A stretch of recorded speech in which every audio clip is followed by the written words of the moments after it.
I love to dance, but that didn't always used to be the case. See, when I was little, I never went to school dances.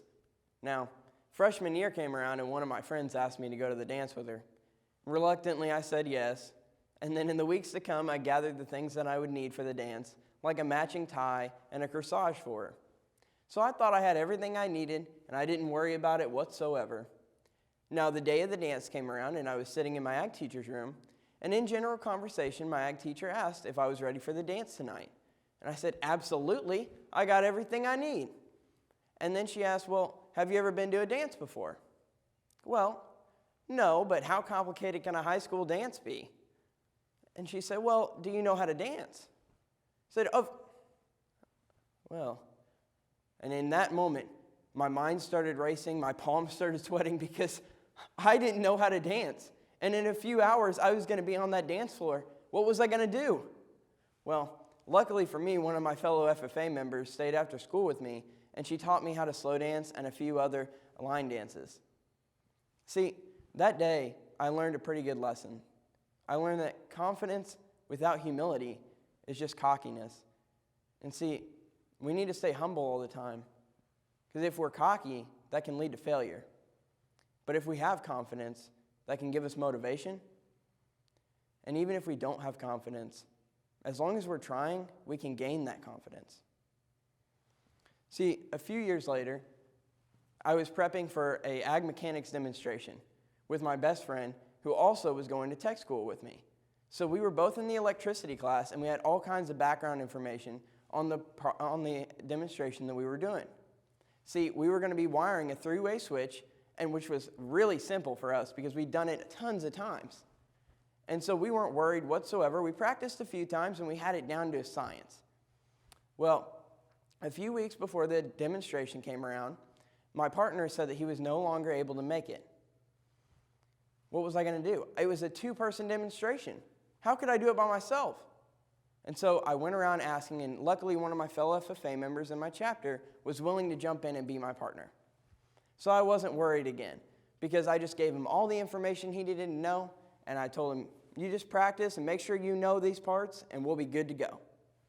And so the day of the competition came around, and whenever I walked into that room, I said, all right, everything that you don't know, I'll just take care of it, so we'll be fine.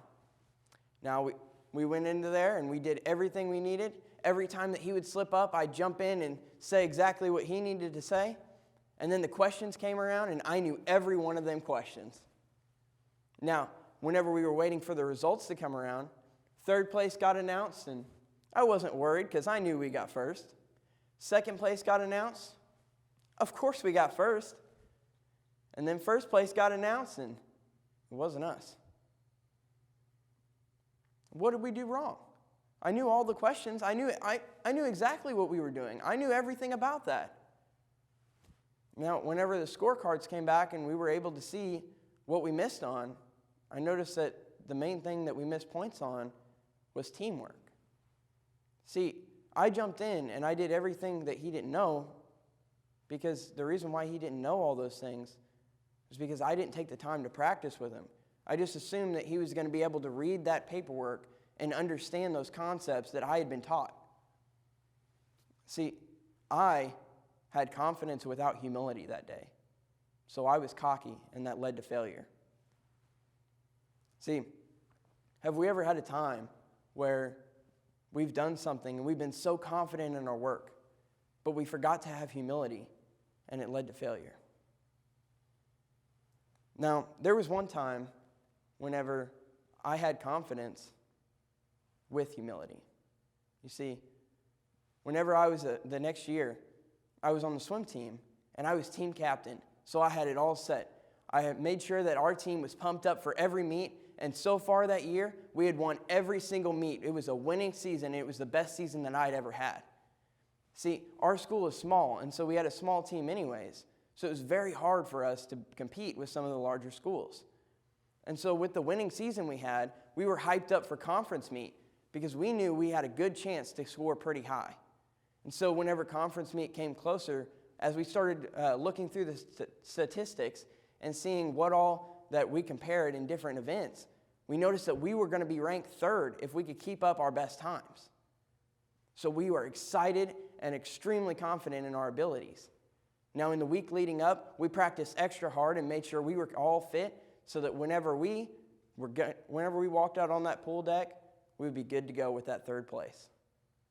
Now, the day of the meet came around, and we walked up those pool deck stairs, and as we walked in there, all of us excited to go, our confidence immediately drained when our coach told us that 2 of our teammates weren't going to be able to make it to that conference meet that day. So that meant that our scores weren't going to matter because those 2 swimmers weren't going to be there to fill their events. So all of that excitement immediately was gone. Now, as our coach saw us walking around on the pool deck, moping around and being sad, she called us all into the pool room and said, "Guys, I need to have a talk with you." And so as we walked into the pool room, we thought, oh, she's going to be mad at us. She's going to scorn us for moping around. She's going to want us to try our best and stuff. And we knew everything she was going to say. But as she started talking, we realized we didn't know what she was going to say. She was telling us that she was proud of us for everything that we had done that year and how hard that we worked on that pool deck every day. She said, "You guys put in the most work that I've ever seen." She said, "You guys try harder than anybody." She said, "You guys have what it takes." She said, "Maybe the statistics say that you won't get third place. But if you try your best, you can get third place. Because I believe that every one of you will swim the best time tonight." She said that she had confidence in our abilities. And with every word that she said, confidence rose in me, and I could see it in my teammates. Confidence rose in them too. And as she ended her speech, we all stood up and did our team chant, and then we stormed out onto that pool deck. And one by one, every one of my teammates swam a best time that night. And we came away with that third place, even without the 2 teammates that weren't able to make it. We were able to accomplish this all because of the confidence that our coach had in us that gave us confidence. And with that confidence that we had, it gave us motivation to do great things. See, has there ever been a time that somebody believed in us or we believed in ourselves enough to have motivation that gave us that extreme motivation to do amazing things? See, I remember a time, and I'm sure you guys can too, when I didn't have confidence in myself in the slightest. Who remembers when they learned how to drive? I know I did. See, whenever I learned how to drive, it went a little something like this. My dad called me up and he said, "Hey, Ian, I'm on my way to your house and I'll be there in a few minutes. Make sure you come outside and bring your wallet with you." I said, "Okay, well, where are we going?" And he said, "You'll know whenever I get there." "Okay, Dad, whatever." He always does this. So as Dad pulled in the driveway and I walked outside, here he pulled up in a 1998 Dodge Ram 1500, jacked up on big mud tires. It was my dream truck. It was awesome. And so the best part yet to come, he got out and he got in the passenger seat and he told me to get in the driver's seat. As I got in the driver's seat, all right. "Where are we going, Dad?" "All right." So as we took off down the road, I noticed a couple of things. The truck was loud when you put on the exhaust. Oh, yeah. Gave her some gas, and it was like, whoa. Oh, yes. It was awesome. But there was one downfall. I'm driving straight down the road, down a straight road, and the steering wheel's going like this.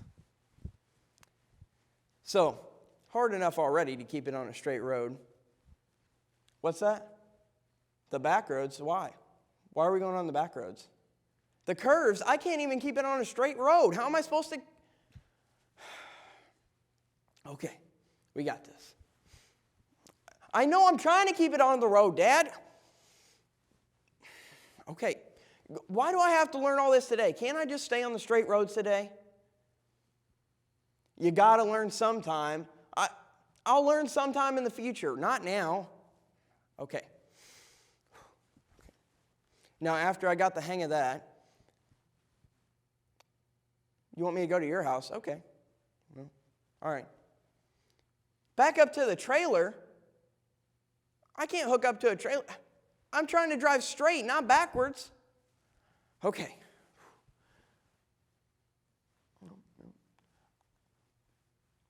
I'm trying, Dad. I'm trying. All right. Okay, now you're going to drive, right? I'm going to drive. I can't drive with the trailer. I can't even drive without the trailer. Okay, I got this.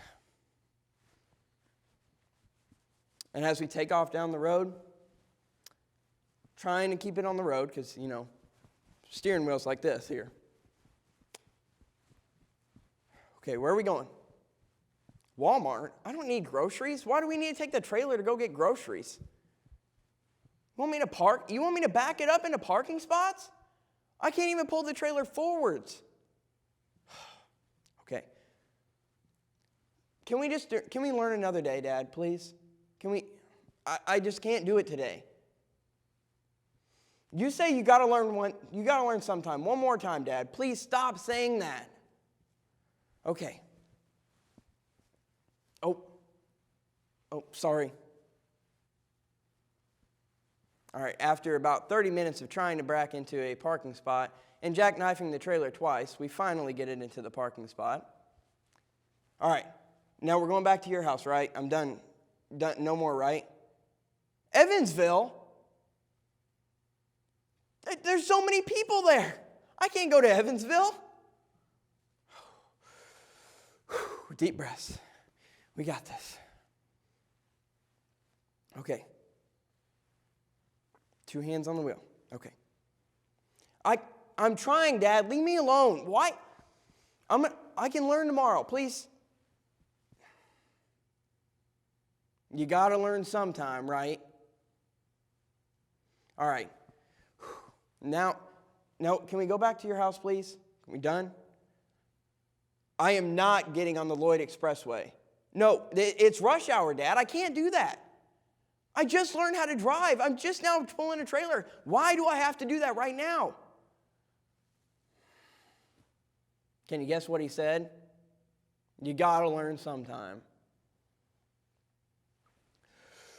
Now, at this point, I don't have asthma, but I need an inhaler because, okay. All right. Now, after finally making it home with no scratches on the truck besides the few dents on the bumper from the trailer, which is fine, I had to ask my dad a question because I just couldn't stand not knowing anymore. Dad, why did I have to learn all that today? Why couldn't I learn that one step at a time? And he said, son, I know you don't have confidence in yourself right now, but you have to learn sometime. And if you never try, you're never going to learn. So you might as well try now. See, have we ever had a time when we didn't have confidence in ourselves at all? Did we just keep trying, or did we give up? And if we gave up, did we learn anything? See, when we don't have confidence in ourselves, we just need to keep trying. Because if we keep trying, then we can gain confidence in ourselves. And if we gain that confidence, it can give us motivation to do even better and to do great things.